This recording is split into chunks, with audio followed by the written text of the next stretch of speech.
मराठी दर्शनच्या रसिक मित्रांनो, सनई प्रकाशनाने प्रकाशित केलेली डॉक्टर अशोक राणा यांची पुस्तकं अगदी सवलतीच्या दरात. दडलेला इतिहास उलगडण्यासाठी डॉक्टर अशोक राणा यांच्या पुस्तकांची पाने उघडा. ही पुस्तकं मागवण्यासाठी स्क्रीनवर दिलेल्या नंबरवर आत्ताच संपर्क करा. 8626 98 57 34. संस्कार तो काफी खानच्या बोलण्यातून दिसतो. काफी खान म्हणतात की कधीही स्त्रियांची अब्रू त्या काळात लुटली जात नव्हती. शिवाजी महाराजांच्या बाबतीत घडलाय. महाजिजाऊची जी जाऊ होती तिला महाभारतकारांनी लुटलं, दिलं होतं, पळून दिलं होतं. मग सोडवण्याकरता खूप पैसे द्यावे लागले. स्त्रियांना त्रास झाला त्या काळात, नाही असं नाही. पण शिवछत्रपतींनी मात्र कडक नियम पाळला की स्त्रियांना कधीही कोणत्याही प्रकारचा त्रास होता कामा नये. आणि जे स्त्रियांचा छळ करतील त्यांचे हात कलम केले जातील, पाय कलम केले जातील, चौरंग केला जातील. आता हे कडक नियम आज आपल्याला असं वाटतं की हे तर बघा सौदी अरेबियातही आहे, हे तर इराणवरही आहे, आपण नावं ठेवतो. पण ते छत्रपती शिवाजी महाराजांनी सुद्धा अंमलात आणले. इतका कडक नियम केल्याशिवाय तुम्हाला कायदा पाळता येत नाही. या 4-5 दिवसात अभ्यास करत होतो दुबईच्या लोकांचा वागण्याचा, आणि सतत मला सांगणारे लोक होते. तसा अभ्यास करता येत नाही. आल्यावर विमानतळावर राजेश पाटील भेटले, त्यांनी मला सगळा इतिहास सांगितला. सोबत दीपक जोगदंड होते, शिंदे साहेब होते, भोसले सर होते. सगळ्यांनी सांगितला इतिहास. तर मला कळलं सगळ्यांना जाणीव आहे, इतिहासाची जाणीव सगळ्यांनाच आहे. असं नाही की फक्त नोकरी करायला आले, व्यवसाय करायला आले. हे लोक अभ्यास सुद्धा करतायत दुबईचा, आणि तौलनिक अभ्यास करतायत. इतर देश आणि दुबईत काय फरक आहे. बाजूच्या देशाबद्दल बोलत नाही. आम्ही शारजाला गेलो होतो परवा, तिथले म्युझियम पाहिलं. तेव्हा शिंदे सर म्हणाले आम्हाला माहितच नाही इतकं मोठं वैभव या जवळच आहे. किती किलोमीटर, 15, 20, 25 किलोमीटर असेल. पण ज्या अरबांनी ज्या ज्या क्षेत्रात प्रगती केली त्याचा पुरावा तिथे पाहायला मिळतो. आपण आपल्या भारतामध्ये त्या ज्योतिषाला डोक्यावर घेऊन ठेवलाय. कुणाच्या डोक्यात शनी येतो, मंगळ येतो, गुरु येतो. मंगळाची तर फार वाईट अवस्था आहे. ऐश्वर्या रायच्या राशीत मंगळ होता, आणि मंगळीशी लग्न कसं करायचं हा प्रश्न अभिषेक बच्चनला पडला. मग तिला पहिल्यांदा लग्न करावं लागलं एका झाडाशी. मेला तर झाड बरेल. आता ही आताची घटना आहे ना, आताची घटना आहे, तुझी घटना नाही. अजूनही आपण तेवढाच मूर्खपणा पांघरतो. नाव तर मंगळ आहे, पण त्याच्या सगळ्या सवयी अमंगळाच्या. नाव कशाला ठेवलं तुम्ही? पण मंगळावर पाथफाइंडर जाऊन आलं, भारताचं अवकाशात जाऊन आलं, त्याला काही झालं नाही ना. सूर्यावर नाही जाता येत आपल्याला, पण चंद्रावर जाऊन आले लोक. मग त्या चंद्राला भाऊ मांडणे ठीक आहे, पण घाबरण्याचं काय कारण आहे? काल चतुर्थी होती म्हणून काही चिंता करण्याचं काय कारण आहे? म्हणजे चंद्र हा चांगलाच आहे, सकारात्मकच आहे. रात्री प्रकाश देतो आपल्याला, पौर्णिमेला पूर्ण उगवतो, पुढे मग हळूहळू त्याची कला कमी होते, अवस्थेला पुन्हा वर येतो. आता हे त्याचं जाणं आणि येणं हे खगोलीय वास्तव आहे. म्हणजे पृथ्वीच्या कक्षेत त्याचं येणं, पृथ्वीच्या कक्षेत जाणं त्याचे परिणाम आहे. पण आपण त्याच्यात पौर्णिमा आणि अमावस्या दोन अशा तिथी ठरवल्या ना. पौर्णिमा चांगली आणि अमावस्या वाईट. अमावस्याला काहीच चांगलं काम करायचं नाही. छत्रपती शिवाजी महाराजांनी सर्व मोहिमा युद्धाच्या अमावस्येलाच केल्या. त्यांचं वाईट झालं का?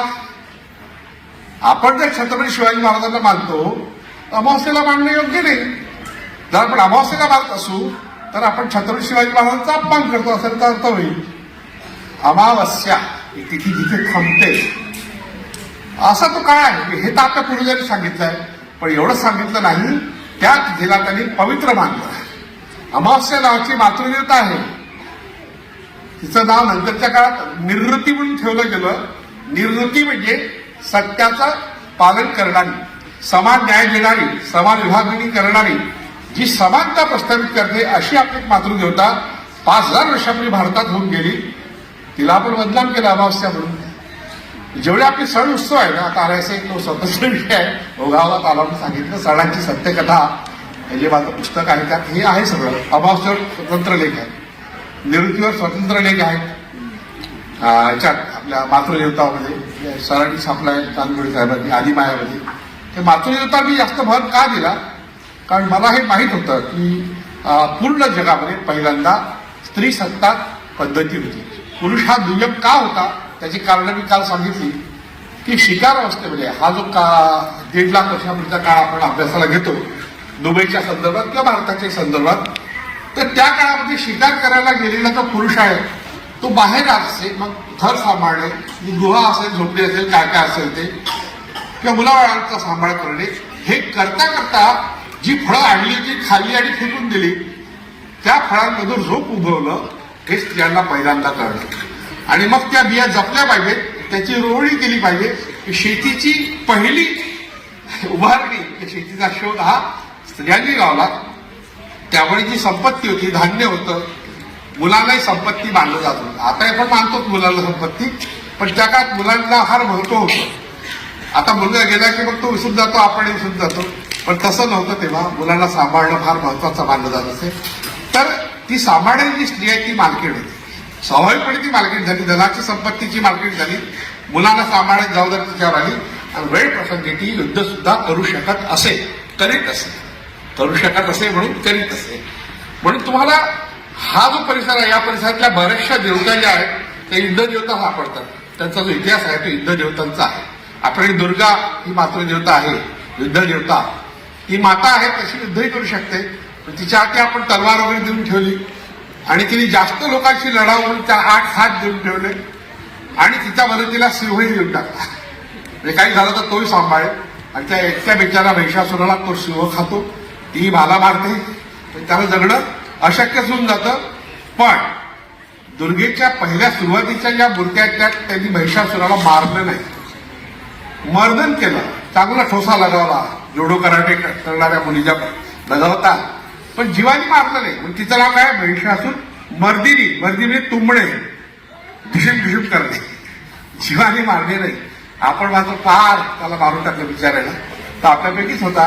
कारण महिष हा जो शब्द आहे तो रेड्यासाठी वापरतात आणि शेती करण्यासाठी पूर्वीच्या काळामध्ये रेडा वापरला जातो. बैलाचा वापर नंतर झाला.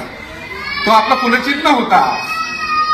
महिषासूर मर्दिनी, तुळजाभवानी हे जे आपलं प्रतीक तयार झालं ना, हे वर्षानुवर्षी तयार झालं, एकदम झालेलं नाही.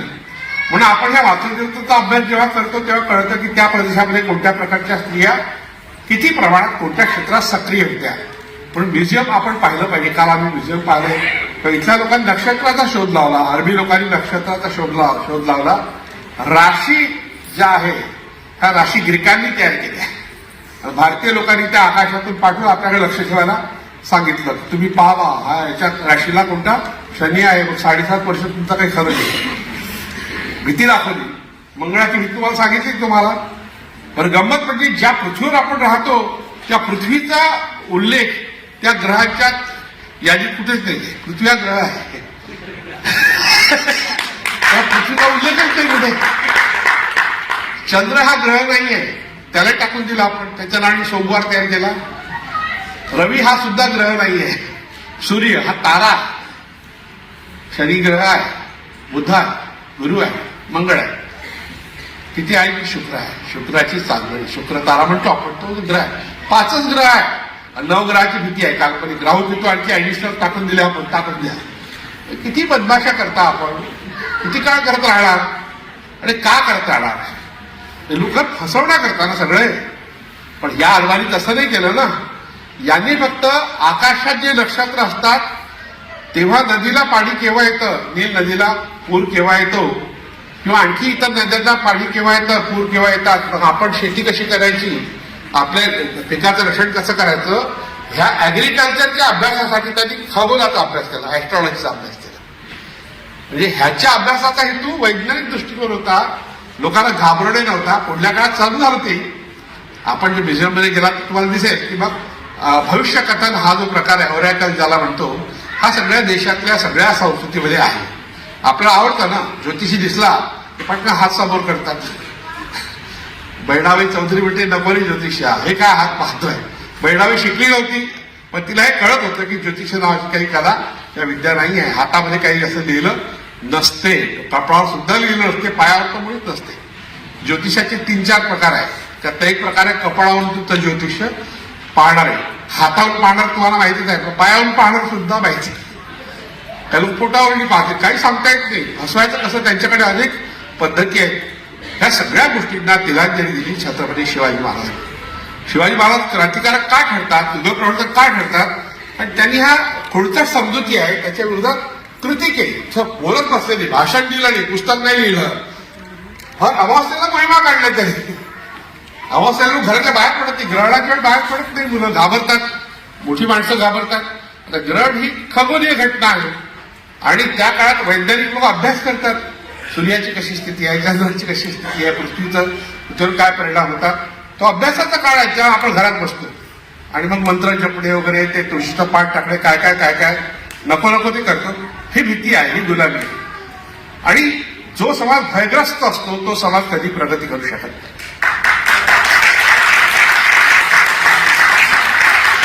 सिग्मंड फ्राईड हा मोठा महाराष्ट्राचा होऊन गेला. त्यांनी सांगितलं सगळ्या विकृतीचा मूळ भयगंडात आहे. फोबिया जो आहे तो सगळ्या विकृतीचा मूळ आहे. भयगंड काढला तर विकृती नष्ट होते. साधं उत्तर आहे, पण नाही, आपण एकमेकाला घाबरत राहतो. अरे आज असा आहे, आज असा आहे. एकदा काय झालं की आमचा एक जवळचा मित्र मराठवाला प्राध्यापक होता. आता प्राध्यापक मरत नाही असं नाही, म्हणू शकतो, गेला लवकर गेला पण दुःख जास्त झालं. तर लोक स्मशानात गेले आणि मग म्हणाले आता पंच काय, आता पंच काय म्हणजे आता काहीतरी हा लागणार पण झपाटणार. प्राध्यापक म्हणाले, म्हणणारा इंग्रजीचा प्राध्यापक होता. म्हणजे तुम्ही किती शिकले याला माहीत काही महत्व नाही आहे, तुम्ही कसं आणि काय शिकले याला महत्व असतं. आपल्या शिक्षण व्यवस्थेत ह्या गोष्टी नाही आहेत. वैज्ञानिक दृष्टिकोन ह्या विषय ह्या गोष्टी नाही आहेत. आणि नेमकं जे आहे ते काही कामाचं नाही. एखादं यांच्यासारखं असेल, पैसा संस्कार जो यांचा आहे, पैसा महत्वाचाच आहे. नो मनी तर पुसे ना कोणी, पैसे नसते कोणी विचारत नाही. तर अशा तरी पैशाचं शिक्षण पाहिजे की नाही ते दिलं जात नाही. पण हे वैज्ञानिक दृष्टिकोन जो शब्द मी वापरला तो आपल्या अगदी जिव्हाळ्याचा विषय आहे. त्या अर्थाने मी सांगणार नाही. यावर बर्ट्रँड रसेलचं फार चांगलं पुस्तक आहे, सायंटिफिक ॲटिट्यूड नावाचं. पण अलीकडे पुण्यनगरी एक दैनिक आहे आपल्या महाराष्ट्रात, खेड्यापाड्यात जास्त ते वाचलं जातं. त्याच्यामध्ये माझी एक लेखमाला चालू आहे, देशोदेशीचे भूत. सगळ्यात जास्त भीती आपल्याला कशाची असते? भूताची असते. आणि भूतामधलं ज्ञानेश्वर महाराजांनी सांगून ठेवलेलं आहे, जे जे भेटे भूत ते ते मानिजे भगवंत. जे जे भेटे भूत ते ते मानिजे भगवंत. हा भक्तियोग निश्चित जाण माझा. म्हणजे भूतांना भगवंत मानणे हाच माझा भक्तियोग आहे. काय भूताचा अर्थ काय? तुकाराम महाराजांनी म्हटलं, दया तिची नावं भूतांचे पालन. भूतांचं पालन करणे म्हणजे दया. ज्ञानेश्वर महाराज म्हणतात, भूता परस्परे जडो मैत्र जीवांचे. भूतांमध्ये आपसात मैत्री झाली पाहिजे. हे भूत कोण? ज्यांची मैत्री झाली पाहिजे, ज्याचं पालन केलं पाहिजे आणि त्याला भगवंत मानलं पाहिजे, ज्ञानेश्वर महाराज म्हणतात, ते भूत कोण? तर संस्कृतच्या व्याकरणानुसार भूत म्हणजे जन्मलेला. आता आपण सगळे जन्मलेलेच आहोत. आपण ते आकाशातून पडले नाहीच. नॉन बायोलॉजिकल कोणी नाही आपल्यापैकी, सगळे बायोलॉजिकल आहे. म्हणजे आपण सगळे कोण आहोत? भूत आहोत. तुम्ही भूत आणि मीही भूत. भूता परस्परे जडो मैत्र जीवांचे. मैत्री झाली पाहिजे. आपली झाली मैत्री आज, मग आपण एकमेकाला घाबरायचं का? नाही. दुसरं भूतासाठी आणखी एक शब्द आहे, पिशाच. त्याची भीती वाटते आपल्याला थोडीशी. वाटते का? वाटते. पिशाच शब्दाचा अर्थ तुमच्या आवडता आहे, माझ्या तर आवडता आहेच प्रश्न नाही. त्याची व्याख्या अमरकोशात आहे. पिशितम मांसम अष्टाती इति पिशाचहा. ज्याचं मुख्य अन्न मांस आहे, जो खाईल मटण त्याला देव भेटत. ठीक आहे. हा हो.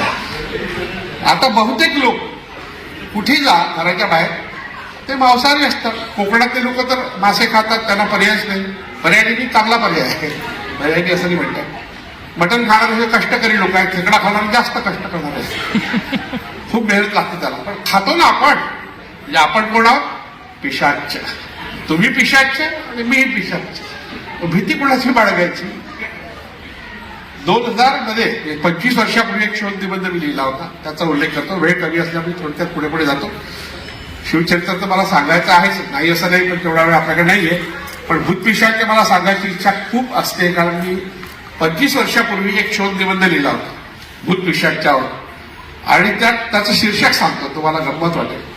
प्राचीन साहित्यातील भूत पिशाचे आणि महार मराठी संबंध. महार आणि मराठ्यांचा भूत पिशाच्याशी काय संबंध आहे, या शोध निबंध होता. त्याचं पुस्तकं निघालं, काही पुस्तकात आहे ते माझाने. अर्थात तो 25 वर्षापूर्वी त्यानंतर त्या दिवशी मी पीएचडी केलं. म्हणजे नागावर पीएचडी केलं, भूतावर नाही केलं. आता भूतावर करतोय. पण भूत आणि नाग एकच आहे असा अर्थ मला तिथे पुढे लागला. तर पिशाची हा शब्द ऋग्वेदात जो सापडतो तो नाग कुलचिन्ह वाचक लोकांसाठी, ज्यांचं कुलचिन्ह नाग आहे, नाग पूजक आहे, नाग वाचक ज्यांची आडनाव आहेत, ज्यांची कुलनामं आहे. बाबासाहेब आंबेडकरांनी भुय शूद्रांमध्ये आणि त्याच्या दोन्ही ग्रंथामध्ये एक गोष्ट सांगितली की ज्यांची कुलचिन्ह आणि देवता सारखी आहे ते एकाच कुळाचे आहेत, जातीबद्दल नाही बोलत आपण. महाराणी मराठे हे नाग कुलवाचक अशा देवकातले आहेत. देवक हा शब्द आपण टॉटेट या अर्थाने वापरतो, पण आता कुलचिन्ह शब्द तुम्हाला माहिती आहे. म्हणजे कोण आहे? महाराणी मराठे हे भूत पिशाच आहेत. असा निष्कर्ष काढला होता इतिहास संशोधनाच्या परिषदेमध्ये. आणि यावर्षी आता गेल्या महिन्यात कणकवलीला कोकणातील भूत या विषयावर माझं व्याख्यान झालं. त्यात तो 25 वर्षापूर्वीचा निष्कर्ष पुन्हा मांडला, मी इतिहासकारांपुढेच मांडला. तेव्हा ते म्हणजे पुढल्या वर्षी स्वतंत्र व्याख्यान दे या विषयावर. नाग जे दुबईच्या म्युझियममध्ये नागाचं चिन्ह आहे.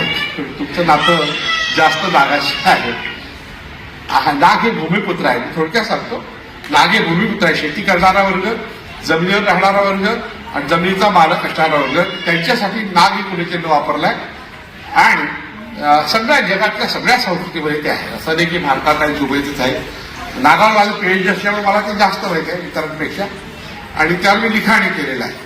तर अशा तऱ्हेने जेवढे मराठी आणि महार यांच्यात ती आडनाव तुम्ही शोधली तर सारखी सारखी दिसतात तुम्हाला. आणि त्या बहुतेकांचा संबंध नागांशी आहे. आणि आज जे बौद्ध आहेत ते स्वतःला नागवंशी म्हणतात. बाबासाहेब आंबेडकरांनी वारंवार ही गोष्ट त्यांच्या पुस्तकात लिहून ठेवलेली आहे. पुढे त्यावर संशोधन कोणीच केलं नाही. कोणीच केलं नाही म्हणजे प्रयत्न केला, पण अपुरे प्रयत्न आहे. मी माझ्या परीने प्रयत्न केला, तोही अपुराच आहे. यापुढे कोणतरी करावं. आणि यातलं एक सूत्र मी सांगतो. नागाचा विषय आला म्हणून तक्षक हा शब्द तुम्हाला माहिती आहे. त्याच्याबद्दल नकारात्मक माहिती आपल्याला आहे सगळ्यांना. हा तक्षक नाग इंद्राचा मित्र होता वगैरे वगैरे महाभारतात सांगितलंय, पण तक्षक शब्दाचा अर्थ सांगितला जातो. तक्षक शब्दाचा अर्थ होतो तासणे. लाकूड तासणारा सुतार हा तक्षक आहे. लोखंड तासणारा लोहार हा सुद्धा तक्षक आहे. सोनं तासणारा सोलार सुद्धा तक्षक आहे. दगड तासणारा पाथरवट सुद्धा तक्षक आहे. जे जे लोक कारागीर वर्गातले आहे, कष्टकरी वर्ग, ते तक्षक आहेत. त्यांची कथा म्हणजे महाभारत आहे, ती विकृत रूपात मांडली गेली आहे. तो स्वतंत्र विषय आहे, किंवा तरी बोलू. मी मराठ्यांच्या संदर्भात बोलण्यासाठी मुद्दा हा विषय मांडला. आणि महाराणी मराठ्यांचा साम्य एवढं मी 25 वर्षापूर्वी मांडलं. पण आता माझं मत झालं आहे की सर्वच लोक मराठी, प्रामुख्याने मराठी भाषिक असतील, ते सगळेच भूत पिशाची आहे आणि नाग कुलवाचक सुद्धा आहे.